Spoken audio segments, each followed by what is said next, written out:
ওং নমঃ ভগবতে বাসুদেবায়। ওং নমঃ ভগবতে বাসুদেবায়। ওং নমঃ ভগবতে বাসুদেবায়। 15ই নভেম্বর শনিবার, কৃষ্ণ একাদশী।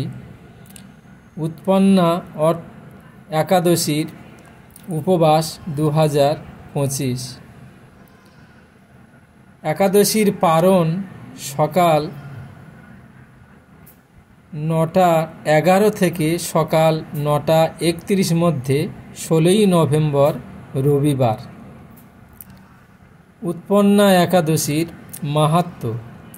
অর্জুন বললেন, হে দেব, অগ্রহায়ণের পুণ্যদায়ী কৃষ্ণপক্ষের একাদশীকে কেন উৎপন্না বলা হয় এবং কী জন্যই বা এই একাদশী পরম পবিত্র ও দেবতাদেরও প্রিয় তা জানতে ইচ্ছা করি।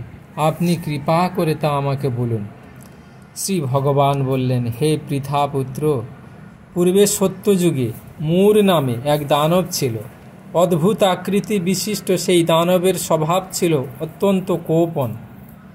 সে দেবতাদেরও ভীতিপ্রদ ছিল। যুদ্ধে দেবতাদের, এমনকি স্বর্গরাজ ইন্দ্রকে পর্যন্ত পরাজিত করে স্বর্গ থেকে বিতাড়িত করেছিল। এইভাবে দেবতারা পৃথিবীতে বিচরণ করতে বাধ্য হয়েছিল। তখন দেবতারা মহাদেবের কাছে গিয়ে নিজেদের সমস্ত দুঃখ সবিস্তারে জানালে। শুনে মহাদেব বললেন, হে দেবরাজ, যেখানে শরণাগত বৎসল জগন্নাথ গরুড়ধ্বজ বিরাজ করছেন, তোমরা সেখানে যাও।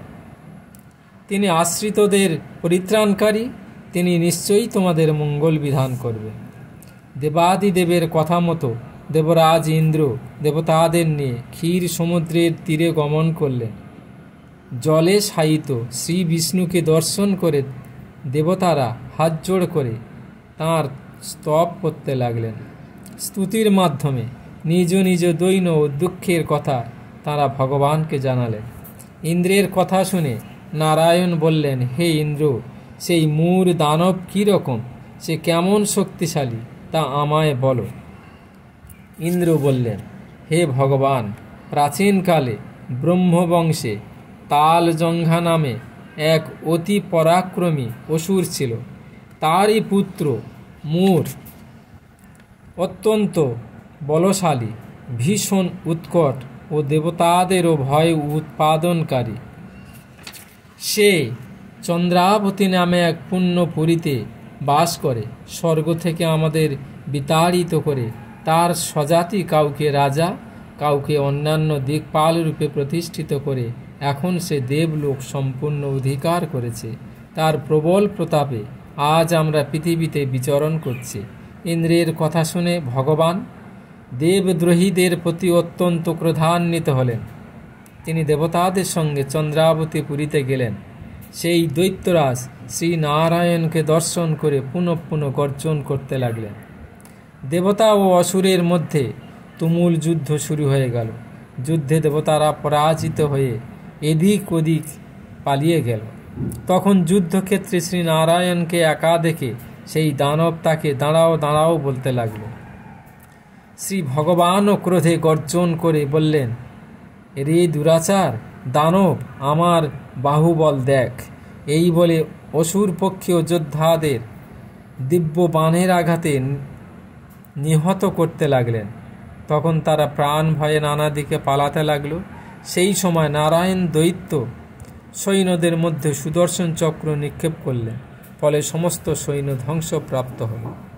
একমাত্র মূর অসুরই জীবিত ছিল। সে অস্ত্রযুদ্ধে নারায়ণকে পরাজিত করল। তখন নারায়ণ দৈত্যের সাথে বাহু যুদ্ধে লিপ্ত হলেন। এইভাবে দেবতাদের হিসাবে 1000 বছর যুদ্ধ করেও ভগবান তাকে পরাজিত করতে পারলেন না। তখন শ্রীহরি বিশেষ চিন্তান্বিত হয়ে বদরিকাশ্রমে গমন করলেন। সেখানে সিংহাবতী নামে এক গুহা আছে। এই গুহাটি এক দ্বার বিশিষ্ট এবং 12 যোজন অর্থাৎ 86 মাইল বিস্তৃত।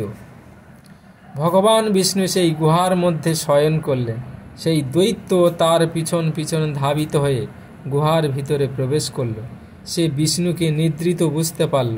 তখন আনন্দিত হয়ে ভাবতে লাগল, আমার সাথে যুদ্ধে পরাজিত হয়ে বিষ্ণু এখানে গোপনে শুয়ে আছে, এখন আমি তাকে অবশ্যই বধ করব। দানবের এই রকম চিন্তার সঙ্গে সঙ্গে শ্রী বিষ্ণুর শরীর থেকে একটি কন্যা উৎপন্ন হল। এই কন্যাই উৎপন্না একাদশী। তিনি রূপবতী, সৌভাগ্যশালিনী, দিব্য অস্ত্র শস্ত্র ধারিণী ও বিষ্ণু তেজ সম্ভূতা বলে পরাক্রমশালী ছিলেন। দৈত্যরাজ সেই স্ত্রী রূপিণী দেবীর সাথে তুমুল যুদ্ধ শুরু করল। কিছুকাল যুদ্ধের পর দেবীর দিব্য তেজে অসুর ভস্মীভূত হয়ে গেল। তারপর বিষ্ণু জেগে উঠে সেই ভস্মীভূত দানবকে দেখে বিস্মিত হলেন। এক দিব্য কন্যাকে তার পাশে হাতজোড়ো করে দাঁড়িয়ে থাকতে দেখলেন। বিষ্ণু বললেন, হে পরাক্রান্ত উগ্রমূর্তি, এই মূর দানবকে কে বধ করল? যিনি একে হত্যা করেছে তিনি নিশ্চয়ই প্রশংসনীয় কর্ম করেছে। সেই কন্যা বললেন, হে প্রভু, আমি আপনার শরীর থেকে উৎপন্ন হয়েছি। আপনি যখন ঘুমিয়েছিলেন তখন এই দানব আপনাকে বধ করতে চেয়েছিল, তা দেখে আমি তাকে বধ করেছি। আপনাদের কৃপাতেই আমি তাকে বধ করতে পেরেছি। একথা শুনে ভগবান বললেন, আমার পরাশক্তি, তুমি একাদশীতে উৎপন্ন হয়েছ, তাই তোমার নাম হবে একাদশী। আমি এই ত্রিলোক দেবতা ও ঋষিদের অনেক বর প্রদান করেছি। হে ভদ্রে, তুমিও তোমার মনোমতো বর প্রার্থনা করো, আমি তোমাকে তা প্রদান করব। একাদশী বললেন, হে দেবেশ, ত্রিভুবনের সর্বত্র আপনার কৃপায় সর্ববিঘ্ন নাশিনী ও সর্বদায়িনী রূপে যেন পরম পূজ্য হতে পারি, এ বিধান করুন। আপনার প্রতি ভক্তিবশত যারা শ্রদ্ধা সহকারে আমার ব্রত উপবাস করবে তাদের সর্বসিদ্ধি লাভ হবে, এই বর প্রদান করুন। বিষ্ণু বললেন, হে কল্যাণী, তাই হোক। উৎপন্না নামে প্রসিদ্ধ তোমার ব্রত পালনকারীর সমস্ত ইচ্ছা পূর্ণ হবে। তুমি তাদের সকল মনোবাসনা পূর্ণ করবে, এতে কোনো সন্দেহ নেই। তোমাকে আমার শক্তি বলে মনে করি, তাই তোমার ব্রত পালনকারী সকলে আমারই পূজা করবে। এর ফলে তারা মুক্তি লাভ করবে। তুমি হরিপ্রিয়া নামে জগতে বিখ্যাত হবে।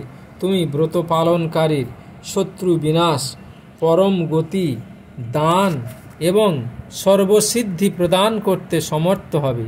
ভগবান বিষ্ণু এইভাবে উৎপন্না একাদশীকে বর দান করে অন্তর্হিত হলেন। সমস্ত ব্রতকারী দিবারাত্রি ভক্তিপরায়ণ হয়ে এই উৎপন্না একাদশীর উৎপত্তির কথা শ্রবণ কীর্তন করলে শ্রীহরির আশীর্বাদ লাভে ধন্য হবেন। ওং নমঃ ভগবতে বাসুদেবায়। ওং নমো ভগবতে বাসুদেবায়। ওং নমো ভগবতে বাসুদেবায়। হরে কৃষ্ণ।